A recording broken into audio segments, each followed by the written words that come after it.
hay wedding bon lu tuk mai kan siam do na hay mi engine switch khan headlight ta kal tel ka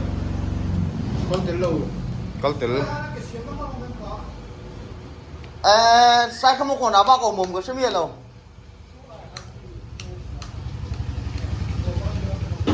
chính cái tôi off tel ka lom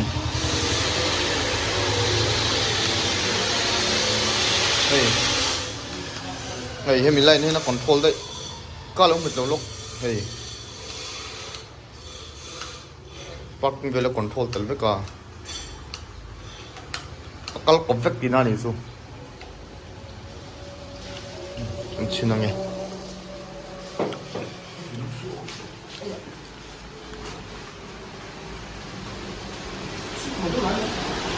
apa ki BS4 ane he wearing hi an bei kop na sakhop maya headlight hi athi thein switch bottle BS3 nan thaka ni thak chu amai ro chu wedding ang kaltir da ni no khoile tu tan ton bol thak du khop mai chu wang son apa ngai kang kaltir vak don su sum dul po hi ta tan kheri ngai lo ni o lo yes ko kal me ka te benzer ka thang to te ma hi ta tan kher lo yan he ta a wedding pa ngai tang fel pai da win i na kina boi nom lo na siam the a ti chongan ti sak don ni headlight modi ve du eng reng ninga i ti thi du ko nam kha chuan lúc đó top sang video cái là bên đồn nữa hết bộ wedding bùi lướt tục negative cái bùi lắc cả wedding bùi tắm khóc mấy cũng lai chưa on chiếc cái này ta linh vót vót mấy lai gì phôi tập tiền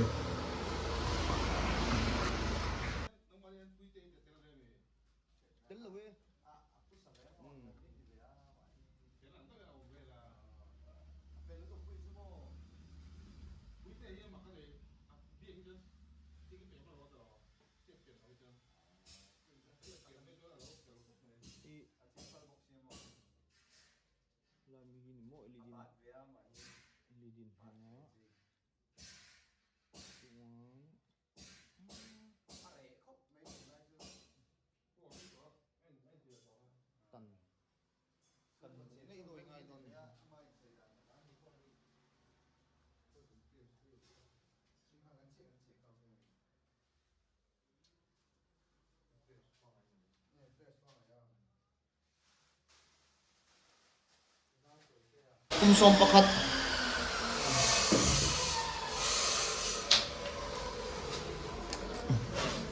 som pakat yung king pa namin ome kumina som pakat na chuan che che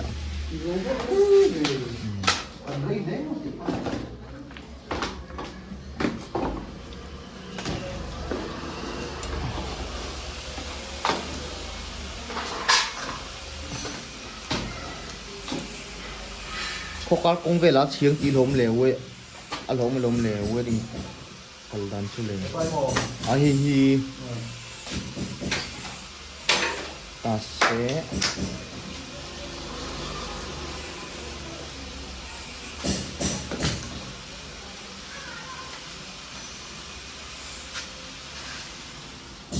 thị mình tiền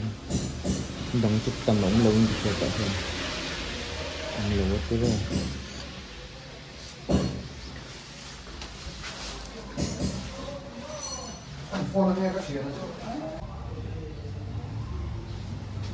xuống tạm dùng một tóc dùng để nó còn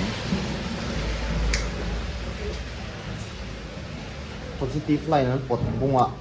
positive line sáng sáng cả cối kia là gì cả bằng cả engine switch on chia khá là eng direct với càng khá nó mà phim khung ai khóc mấy wedding hi chu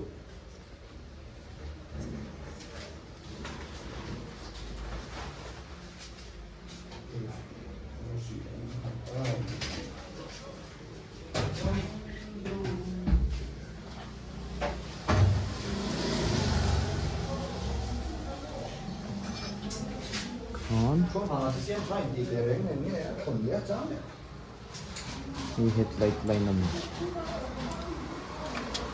Ay, latang ko ng lamin mala.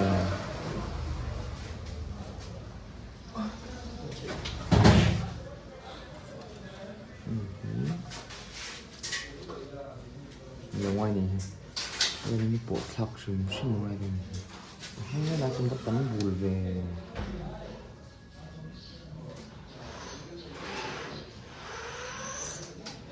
Tapi ka sambak lo ma win chua.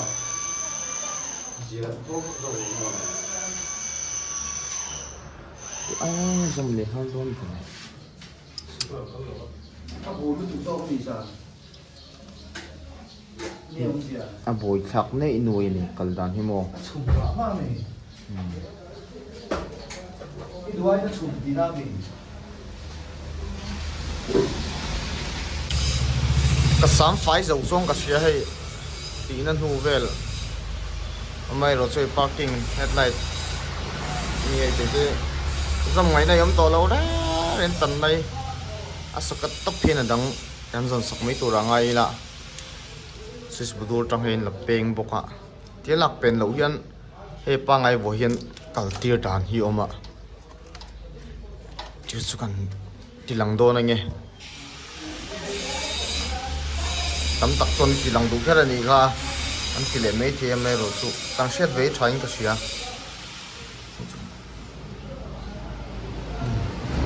cái này khé ngay nè cái tại một đi đồn chốn cái này khé ngay à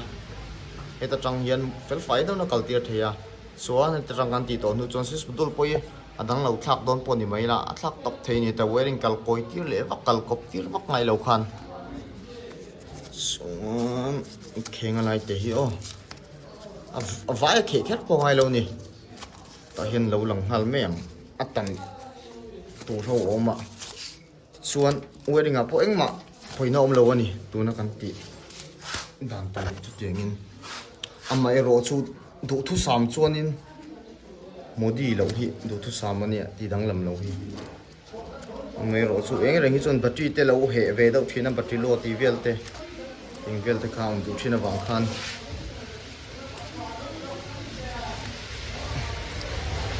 ti vek tu ti na phern ni lo ni o ti ve du kan nam ta kin ti lo ta ni e chu ti lo thei to lo chung lama lo be na sa to tu ka he a switch module original hlui yum to box si lo wa chu wang chuan an ti sak don ni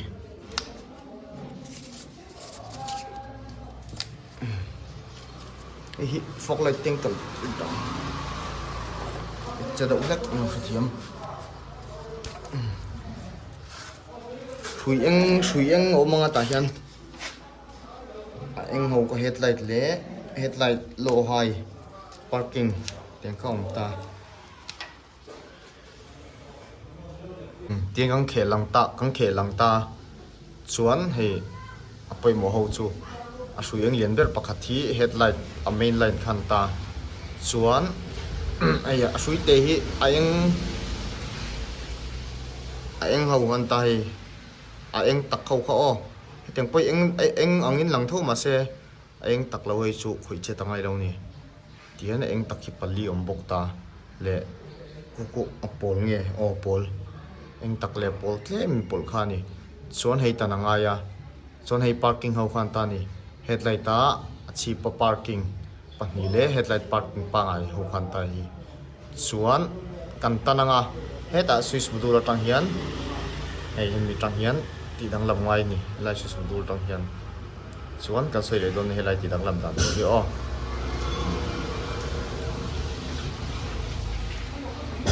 chuan này socket hui wedding hui mi kha kan mo don ta ni ti mi ya pin ko chung mi ko e lak chuanga ya kan mi som nang khan fa in pali ngai thina ni ya chu wedding om lo kha asis bu la mi kha kan siam chop don ni o pakhat hetlai ti chu lema asui lian do lekin mangila chung zau kwana lok na kha po chom mai thei chena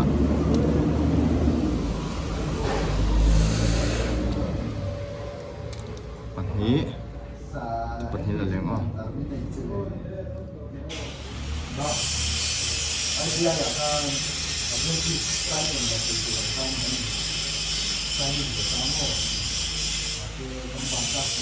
Mình lúc thật về lại chú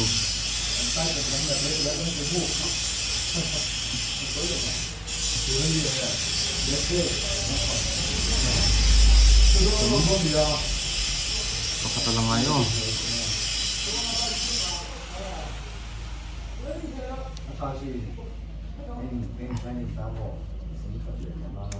pali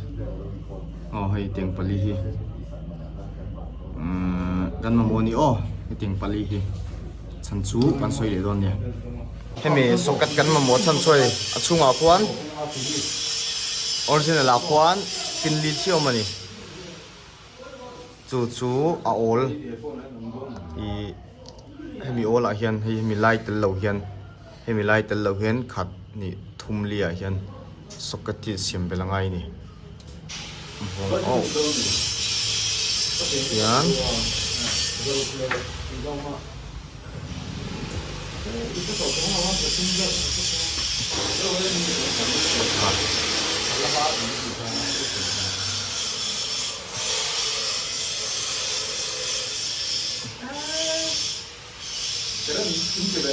tao máu mà này lại bật nhí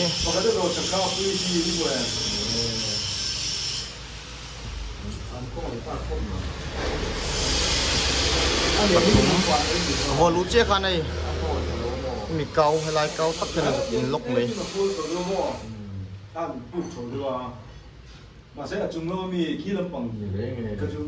pali khu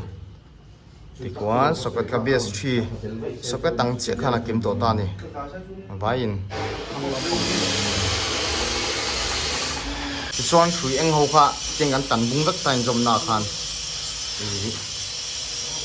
kan tan bung nei lam pang jong ten hun khata a chui eng te ho jong a te ho chio a lian hi tel lo tu parking ho jong hun khata ten tan jom kho manga e po hi hun khata ting a jong khon don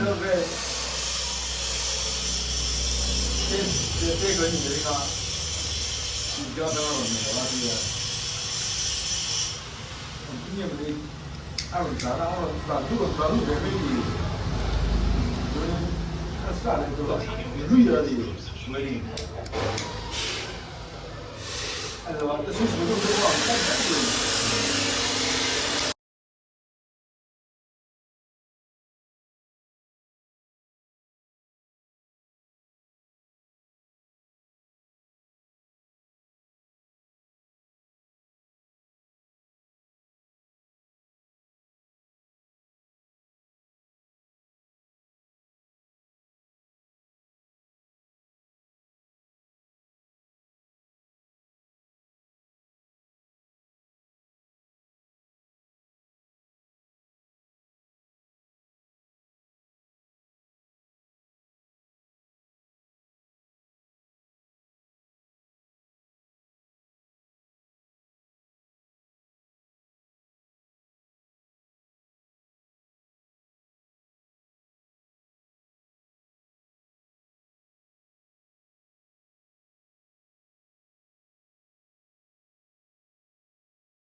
chuan